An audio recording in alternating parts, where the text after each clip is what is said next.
வணக்கம் நண்பர்களே. இது அத்தியாயம் 14 கேட்போமா? சலனமற்ற பெண் மனதில் கல்லெறிந்து கலக்கிவிட்டு வியாக்கியானமா பேசுகிறாய்? இந்த நொடி வரை அவன் யாரென்றே அவளுக்கு தெரியாது. அவன் பெயர் தெரியும், ஊர் இதுதான் என்று அவன் சொல்லியிருக்கிறான். அந்த அரண்மனையில் அனைத்து அதிகாரங்களுடன் தங்கியிருக்கிறான்.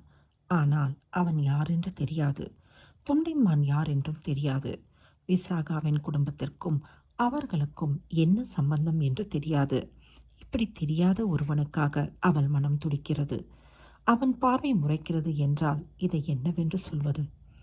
ஏதோ செய்யக்கூடாத தவறை செய்துவிட்டவளைப் போல தலையை குனிந்தபடி ஓடிவிட்டாள் பிரீத்தி. உள்ளே போனால் கல் குடித்தவளைப் போல போதையுடன் நின்றிருந்தான் ஆதவன். சித்தார்த்தனை நிமிர்ந்து கூட பார்க்காமல் பிரீத்தி ஓடி வருகிறாளாம். அதில் அவனுக்கு அவ்வளவு போதை. சினத்துடன் உள்ளே வந்த சித்தார்த்தன் இதில் மேலும் உக்கிரமாக இவள் நடுங்கி போனாள். ஏண்டா அத்தா, நீ வேற இப்படி படுத்தி தொலைக்கிற? நான் ஓடி வருவதற்கான காரணமே வேறடா. தலையில் அடித்து கொள்ளலாம் போல இருந்தது. பிரீத்தி, என் செல்லமே, விசாகாவின் குரல் கேட்டது. ஐயோ, அடுத்த அட்டாக் ஆரம்பமாகிருச்சே. பிரீத்தி பதறி போய் சித்தார்த்தனை பார்த்தாள். சிவந்த கண்கள் மேலும் சிவக்க ஆரம்பித்ததில் காப்பியும் வேண்டாம், டிப்பனும் வேண்டாம் என்று மாடிப்படிகளில் தாவி ஏற எத்தனித்தாள். இவங்க ஒரு குறிக்கோளோட தான் இருக்காங்க. இவங்க பகைக்கு தொட்டுக்கொள்ள நான் என்ன ஊறுகாயா? நல்லா இருக்கே, நான் போறேன் பூனாவுக்கு. விசாக அழைக்கும் குரல் காதில் கேட்காததைப் போல பிரீத்தி விரைவதை பார்த்தபடி நின்ற சித்தார்த்தனின் புருவங்கள் முடிச்சிட்டிருந்தன. கண்கள் இடுங்க எதையோ ஆழமாக சிந்தித்து கொண்டிருந்தான். அதை கலைப்பதைப் போல, நீ வேணும்னு உச்ச நட்சத்திரமா இருக்கலாம், அதுக்காக நினைத்ததையெல்லாம் வாங்கிவிட முடியாது. உன்னால் வாங்க முடியாதுன்னு உலகத்தில் இருக்கும் என்று ஆதவன் செல்போனில் உரத்த குரலில் சொல்லி கொண்டிருந்தான். சித்தார்த்தனின் பார்வை அவனை பொசுக்குவதை லட்சியமே பண்ணவில்லை. தன் போக்கில் பேசி தள்ளி கொண்டிருந்தான். ஊரை சுற்றி காட்டுவியாம், எஸ்டேட்டை சுற்றி காட்டுவியாம், யாராலும் கேட்க முடியாதான். இப்போ என்ன ஆச்சு? சம்பந்தப்பட்டவளே உன் காரில் ஏற முடியாதுன்னு சொல்லியாச்சு. ஊரை நீ சுற்றி காட்ட வேண்டாம், நான் சுற்றி பார்த்துக்குவேன்னு சொல்லியாச்சு. அவ யாரு? என் மாமன் மக. ஆதவன் என் என்று கொடுத்த அழுத்தத்தில் சித்தார்த்தனின் இமைகள் துடித்தன. ஆதவன் எதிர்பாராத நொடியில் அவன் கையில் இருந்த செல்போனை பிடுங்கி தன் காதில் வைத்தான். மறுமுறை நிசப்தமாக இருந்தது. சித்தார்த்தனின் கண்களில் தீப்பொறி பறந்தது.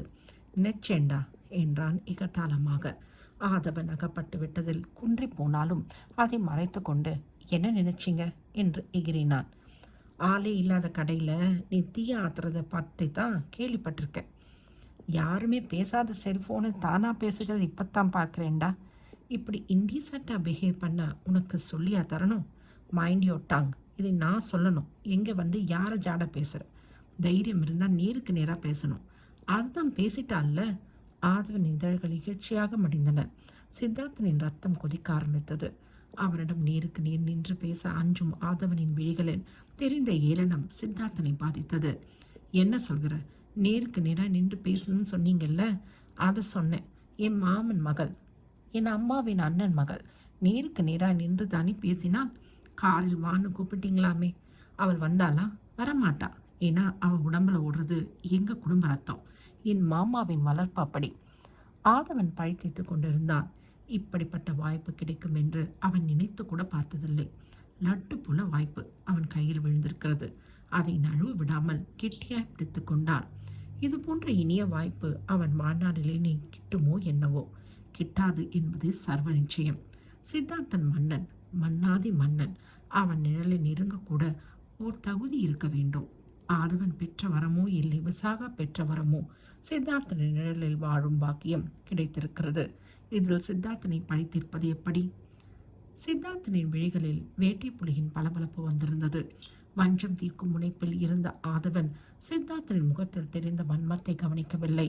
சிங்கம் புலியாக கூடாது. நேருக்கு நேர் தாக்கும் சிங்கத்தை பதுங்கி பாயும் புலியாக்கி கொண்டிருந்தான் ஆதவன். ஓ! சித்தார்த்தன் மௌன சாட்சியாக வீற்றிருந்த மாறனை ஒரு மௌன பார்வை பார்த்தான். மாடி ஏறிவிட்டான். மாறன் ஒரு பெருமூச்சுடன் நிமிர்ந்தார். ஆதவனை பார்த்தார். நீ செய்வது நல்லா இருக்கா என்று கேட்டார். நீங்கள் செய்ததை விட நன்றாகத்தான் இருக்கிறது, ஆதவன் பதிலடி கொடுத்தான். மாறன் மறுபடியும் ஒரு பெருமூச்சுடன் மௌனியாகிவிட்டார்.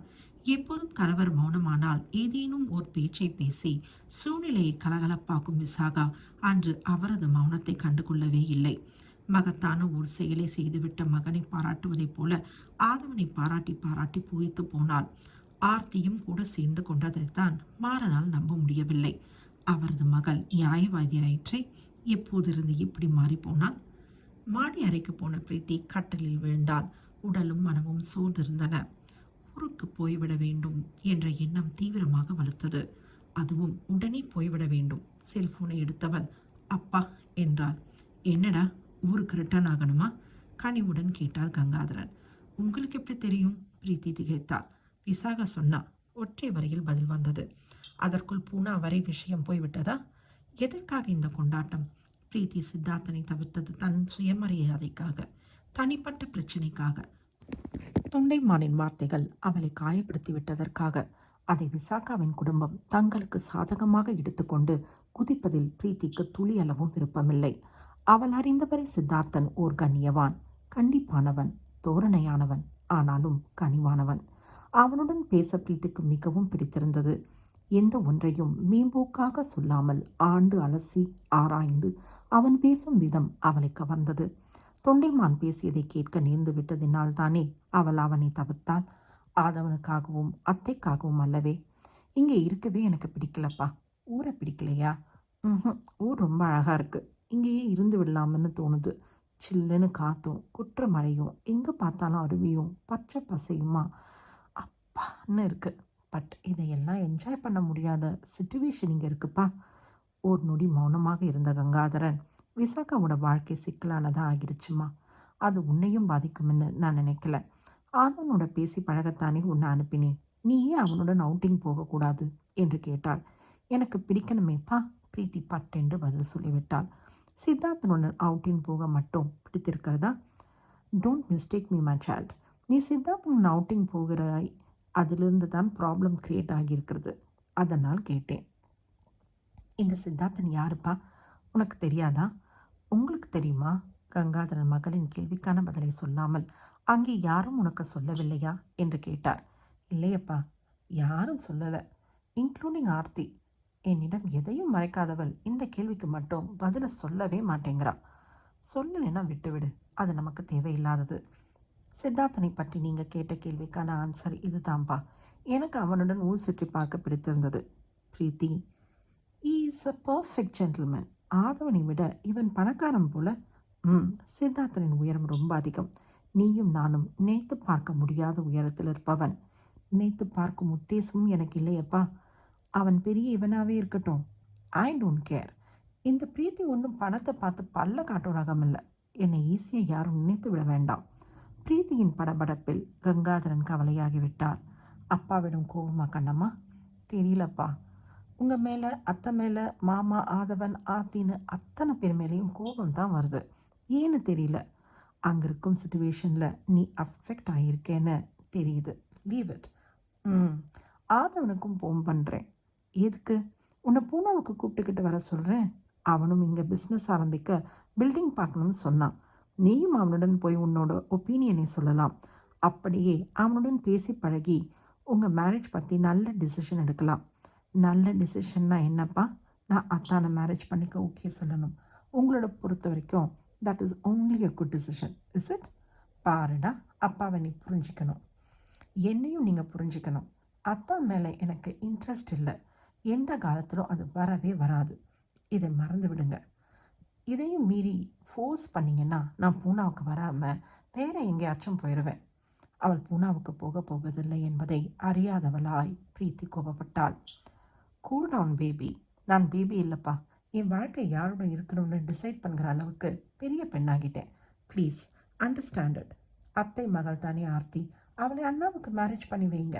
ஆதவன் அத்தானுக்கு வேற பெண்ணை பாருங்க. என்ன விட்டு விடுங்க. ஓகே, இதுதான் உன் டிசிஷன்னா அப்பா உன்னை ஃபோர்ஸ் பண்ண மாட்டேன். I agree with you. உனக்கு பூனாவுக்கு வர டிக்கெட் போட்டு வருகிறேன். நீ தனியாகவே வா. கங்காதருடன் பேசி முடித்த தலைப்பில் கண்மூடி படுத்து தூங்கிவிட்டாள் பிரீத்தி. செல்போன் அலறியது. கண் விழித்தால் காலிங் பெல்லும் சேர்ந்து அலறி கொண்டிருந்தது. செல்போனை காதுக்கு கொடுத்தபடி கதவை திறந்து விட்டாள். ஏ அம்மா, வனிதா மணி வந்தாள். சொல்லுங்கப்பா, டிக்கெட் கிடைச்சிருச்சா? மார்னிங் ஃப்ளைட்டா? அத்தையிடம் நீங்களே சொல்லிட்டீங்களா? தேங்க்யூ அப்பா, தேங்க்யூ வெரி மச்.